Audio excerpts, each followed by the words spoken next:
Hello!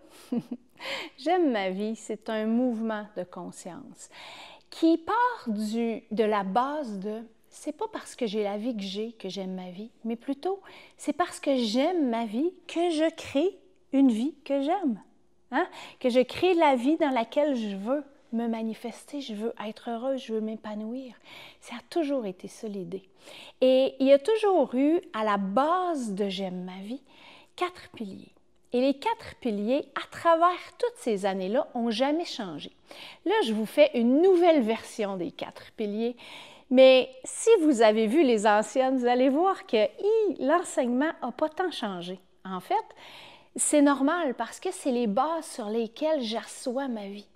Et ces bases-là, elles ne peuvent pas être tellement différentes. Oui, ma conscience évolue. Oui, je suis de plus en plus nettoyée. Oui, je suis de plus en plus alignée avec qui je suis. Je suis de plus en plus consciente que je ne suis pas consciente de grand-chose, finalement. Parce que plus on avance, plus on réalise qu'on n'en savait pas tant que ça. Et ça, c'est important. Cette humilité-là de revenir toujours à « il y a 0 chance que je perçoive 100% de la réalité ». Je répète, les chances que je perçoive 100% de la réalité sont 0%. C'est fort, ça. Quand on revient à cette humilité-là, on peut revenir aussi à « OK, je peux m'exercer à la vie. Je peux m'exercer à la vie, je peux pratiquer la vie, je peux mettre une intention puis aller essayer quelque chose, aller manifester autre chose. Ah, je me rends compte que ça n'a pas marché, je me rends compte que ça, c'était pas tant wow. Je fais autre chose. Je peux arriver à m'accueillir là-dedans, je peux arriver à m'aimer là-dedans. Puis c'est de ça que je veux vous parler. En fait, les 4 piliers de J'aime ma vie, on va ici les diviser en 4 capsules différentes parce que ça va être plus facile à écouter. Mais dans le fond, ça pourrait être juste une vidéo. Parce que les 4 piliers ne peuvent pas aller l'un sans l'autre. On pourrait, mais je vous dis, vous ne créerez pas du J'aime ma vie dans votre vie, si vous utilisez juste un des piliers. C'est vraiment les 4 mis ensemble, intégrés ensemble, qui viennent faire une différence immense dans la vie.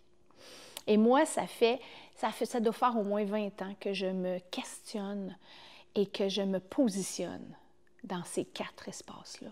Et c'est ce qui fait que j'arrive à chanter la plupart du temps. J'aime ma vie. Alors, les 4 piliers, c'est la responsabilité, la connaissance de soi, l'accueil et le service. Dans les prochaines capsules, je vais élaborer sur chacun des piliers. Évidemment, on ne pourra pas faire le tour à 100%. Ça, c'est un programme. Mais on va aller voir pourquoi c'est important, comment c'est important et comment venir se positionner intérieurement pour manifester ces parties-là de soi. Ces parties-là de soi pour pouvoir les voir dans la vie qu'on veut vivre. Alors, on commence tout de suite avec la responsabilité. La responsabilité, c'est une position intérieure qui dit « Je suis à la source de tout ce qui se manifeste dans mon expérience. Je suis créatrice de ma vie, de mon expérience. » Ça, quand on a une vie extraordinaire, là, tu fais « Yeah, t'as bien raison, Caro. » Mais si la vie est tough, si tu as de la douleur physique, si tu es malade, si tu es en conflit avec les gens autour de toi, si tu ne vis pas dans l'abondance financière alors que tu le voudrais, ça se peut que ça griche puis que ça fasse comme « Yeah! Ouais, mollo carreau, mollo carreau. » Mais je vais vous expliquer d'où je pars pour ça. Puis surtout, vous inspirez à vous approprier cet espace-là, à vous approprier cette façon-là d'observer la vie. Pourquoi? Parce que ça donne du pouvoir. C'est ça l'affaire. C'est que si je me positionne intérieurement dans la responsabilité, je reprends mon pouvoir sur ma propre vie.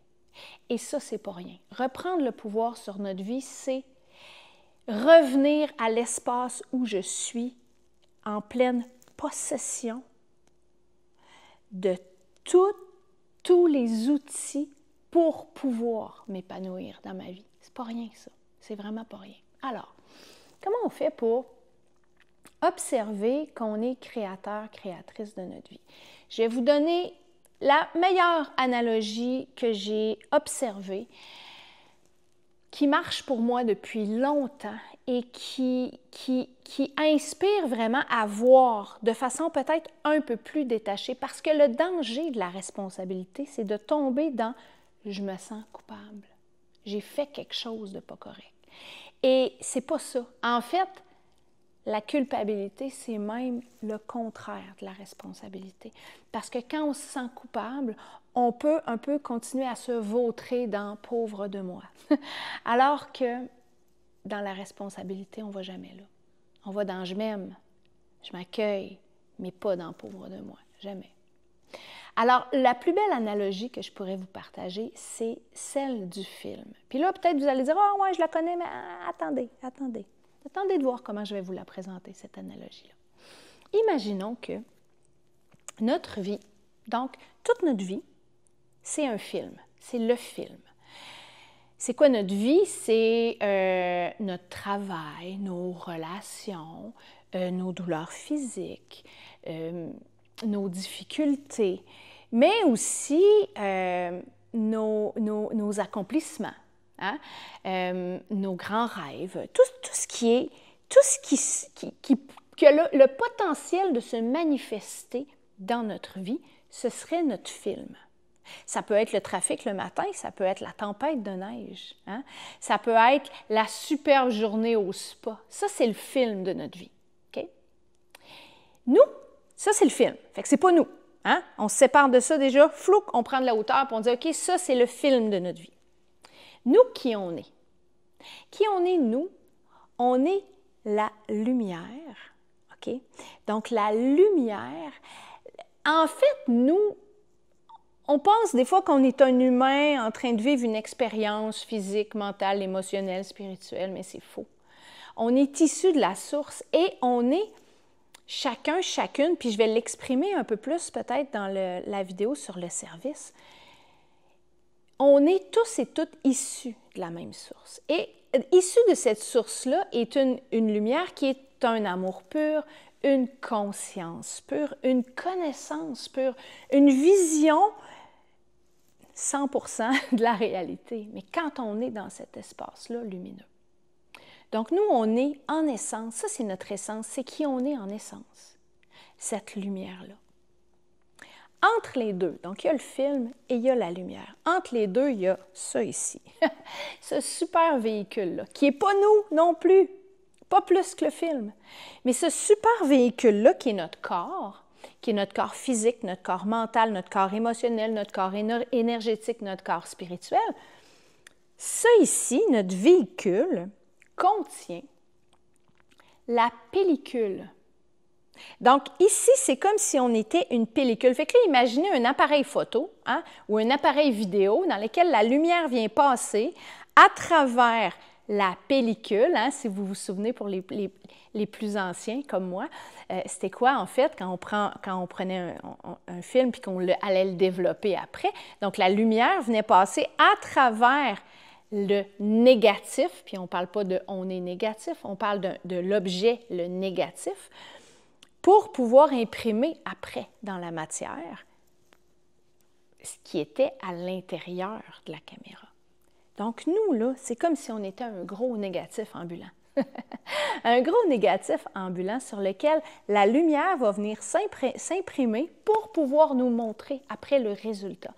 Donc, c'est là que je vous partage qu'on est à la source, donc le négatif que l'on porte, le véhicule dans lequel on vit notre vie est à la source de toutes les expériences à l'extérieur.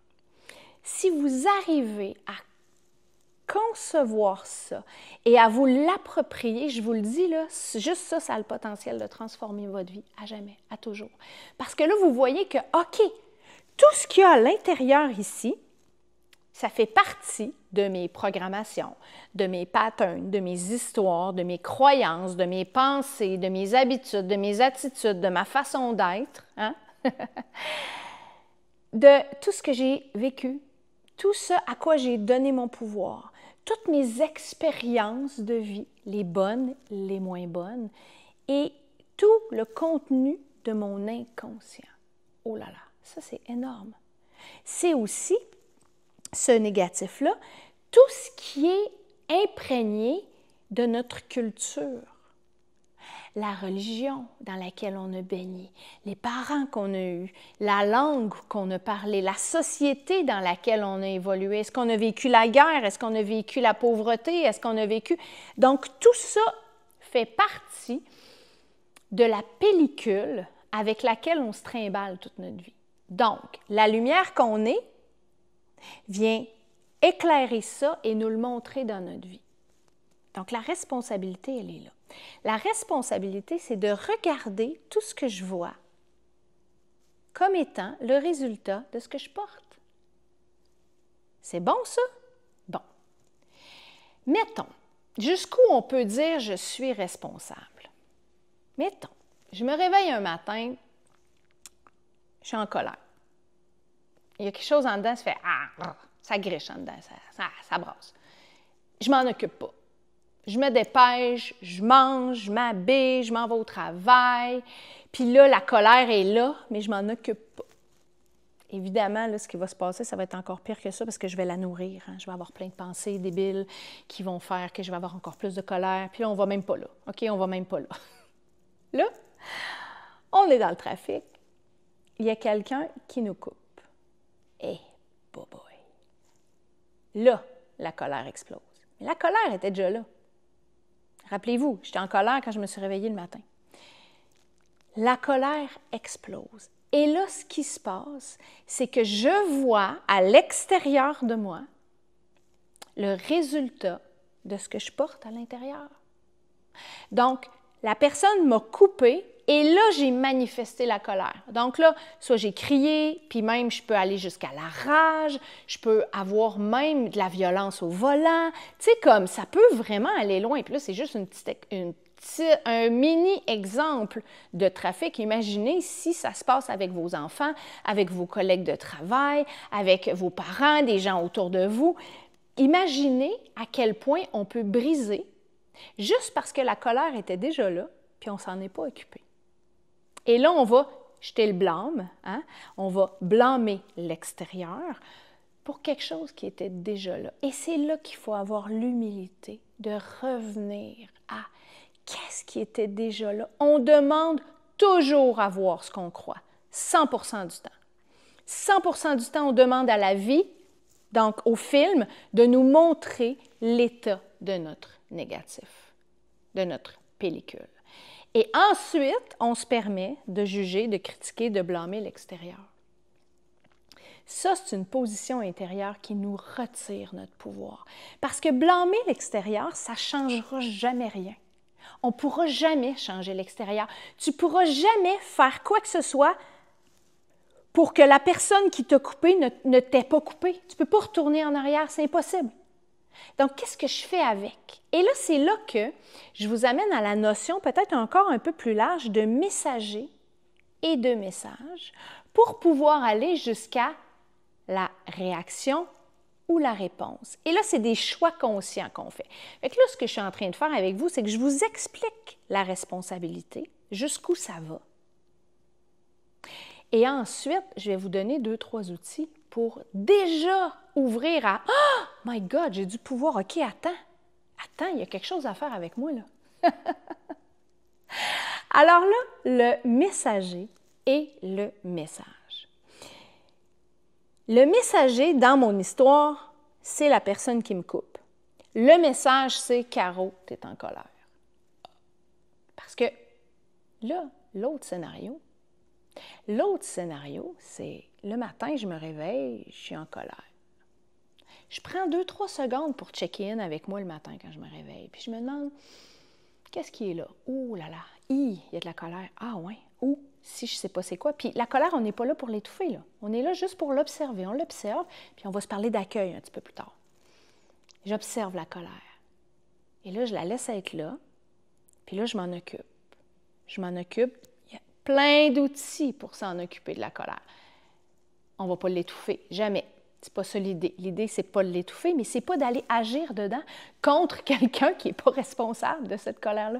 Parce que cette colère-là est peut-être juste là parce que j'ai eu une pensée débile le matin en me réveillant, ou que j'ai eu un cauchemar, ou que je suis revenue sur une histoire d'hier, ou peu importe, je me suis cogné un orteil, peu importe. Hein? Mais la personne qui me coupe, elle n'est pas responsable de cette colère-là.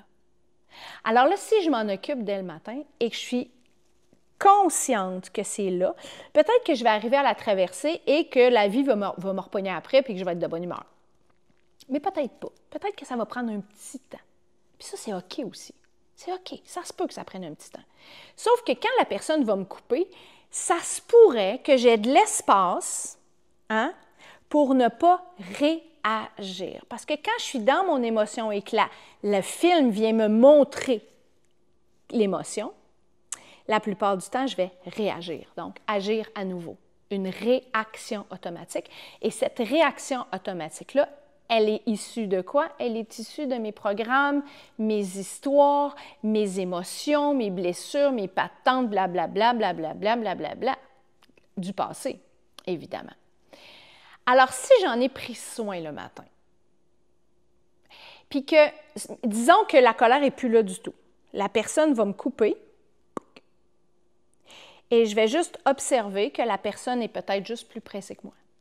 J'ai peut-être juste observé que, oh my God, peut-être que cette personne-là va vraiment pas bien, elle est vraiment prise dans son mental, puis elle ne m'a pas vue. Peut-être que la personne est en train de se dépêcher parce que sa mère est à l'hôpital en train de décéder. On ne sait jamais ce qui se passe chez les autres. Jamais. Par contre, là, c'est, est-ce que je peux être en train de répondre à ce que l'autre est en train de faire? Et répondre à ça, c'est juste prendre conscience de ce qui est là à l'intérieur de moi. Il n'y a rien à faire. Il n'y a absolument rien à faire dans cette situation-là. Bon, dans d'autres situations, il pourrait y avoir quelque chose à faire. Si quelqu'un me dit quelque chose, puis que j'arrive à observer sans être prise dans mes histoires, peut-être que je vais être en train de voir la personne qui est en train de me dire quelque chose de pas tant gentil comme un messager, une messagère. Et que c'est en train de me dire le message suivant, « Caro, tu n'as pas assez confiance en toi pour lui répondre. » Ça pourrait être ça. Et là, de faire le chemin intérieur vers la confiance, dans le fond, la responsabilité de voir notre création, ça nous amène à quoi? À la connaissance de soi. Prochain pilier, on y arrive tantôt.